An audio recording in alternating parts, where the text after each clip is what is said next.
আপনাদের নেত্রীর বাসার সামনে বালু ভর্তি ট্রাক ছিল।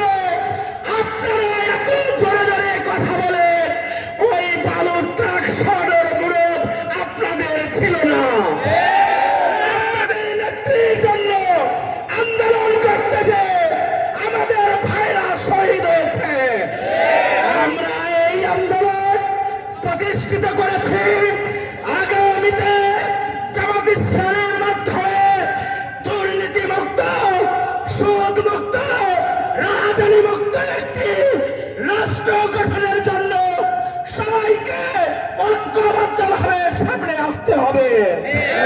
জনগণকে বুঝাতে হবে জামাত ইসলামের 2 জন মন্ত্রী ছিল, যখন দুর্নীতির দায়ে বিএনপি এবং আওয়ামী লীগের সকল নেতা কর্মী পালিয়ে বেড়ায়, জামাতের নেতৃবৃন্দ, জামাতের 2 মুফতি স্টিল নাও ছিল, তারা পালিয়ে যায় নাই।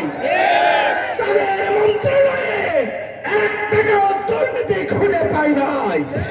আমরা বলতে চাই জামাত ইসলামী তো সেই কাজই করছে, সেই নেতৃত্ব উপহার দিচ্ছে।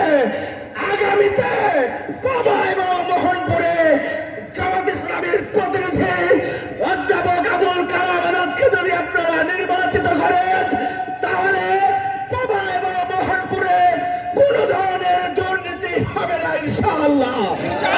সবাইকে অধ্যাপক আবুল কালাম আজাদকে নির্বাচিত করার আহ্বান জানিয়ে আমি আমার বক্তব্য শেষ করছি। বাংলাদেশ জিন্দাবাদ, বাংলাদেশ জামাত ইসলামী জিন্দাবাদ।